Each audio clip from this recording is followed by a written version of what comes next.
Chaque année, elles sont nombreuses à concourir dans les élections régionales, espérant ainsi être couronnées et pouvoir accéder à l'élection Miss France.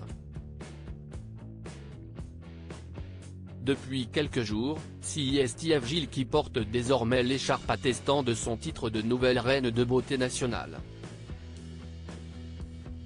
Un rêve qu'une autre jeune femme avait, et qu'elle n'a malheureusement pas pu réaliser en raison de son étrange disparition. Samedi 16 décembre 2023, Evelyl, Miss Nord-Pas-de-Calais, a été élue Miss France 2024. Une soirée pleine de magie pour les 30 concurrentes à la couronne. Il y a 10 ans de cela, une autre reine de beauté espérait réaliser son rêve. Mais il n'en fut rien. Alison Benitez, âgée de 19 ans, était candidate à l'élection de Miss Roussillon. Mais un mois avant de défiler sur scène, plus de son, plus d'image. La jeune femme a disparu en juillet 2013 dans de mystérieuses conditions. Alison Benitez disparut sans laisser de traces. Tout a commencé le 14 juillet 2013. À la maison, une dispute éclate entre les parents de la jeune Miss. Le couple est en instance de séparation car Marie-Josée Benitez aurait appris, par sa fille, que son mari Francisco Benitez entretiendrait une relation extra-conjugale.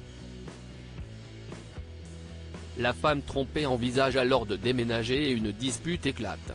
De là, mère et fille décident de faire leurs valises et de quitter l'appartement de Perpignan pour possiblement s'installer à Toulouse, ville où elles n'ont pourtant aucune attache. Puis, plus rien.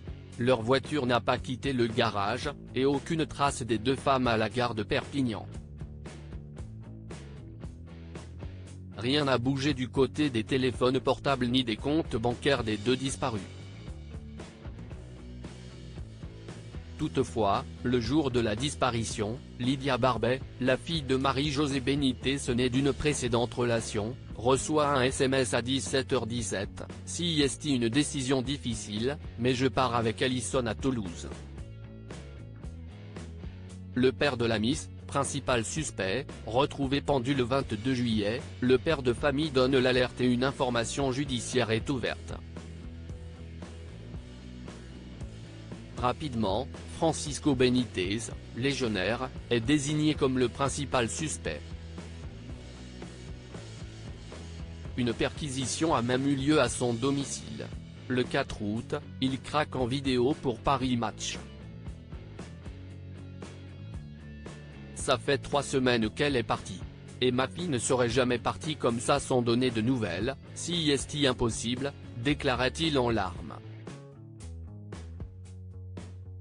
Le lendemain, il est retrouvé pendu. Francisco Benitez s'est suicidé à la caserne Joffre de Perpignan, un foulard noir couvrant son visage. Une lettre, dans laquelle il se dit abattu et sans force après la disparition de sa fille et sa femme est retrouvée. Des traces de sang dans un congélateur et un lave-linge. Si Francisco Benitez s'en est allé, les deux femmes sont, elles, peut-être encore en vie et toujours recherchées. L'enquête se poursuit et des traces de sang appartenant à la jeune Alison Benitez se sont retrouvées dans le congélateur familial ainsi que dans le lave-linge installé dans les quartiers de son père au sein de la caserne Joffre de Perpignan. Les analyses ADN attestent que du sang de Marie-Josée Benitez a également été retrouvé sur place. Toutefois, rien dans le break Laguna bleu nuit aux vitres teintées du suspect. Pour beaucoup, Francisco Benitez a emporté dans sa tombe secrète autour de la disparition de sa femme et sa fille. La maîtresse du père disparu 10 ans plus tôt. Autre fait troublant, près de 10 ans plus tôt, en 2004, Simone de Oliveira Alves, une ancienne maîtresse du soldat, a disparu dans des conditions similaires. Avant de s'évaporer dans la nature, cette jeune Nîmoise de 28 ans avait envoyé un SMS annonçant son départ inattendu. D'après la sœur de la disparue, Simone avait découvert que Paco ne s'était pas séparé de sa femme et l'avait très mal supporté. Là encore, la jeune femme n'a jamais été retrouvée. Disparition d'Alison Benitez et sa mère, les proches face au mystère aujourd'hui. L'enquête à propos de la disparition d'Alison et Marie-Josée Benitez est au point mort. En août dernier, Éric Barbet, oncle et frère des deux femmes, a témoigné de son désespoir. Rien de rien. Voilà des années qu'il n'y a rien de nouveau. Si est-il toujours le mystère? On voudrait bien continuer à se battre, mais comment? Et sur quoi?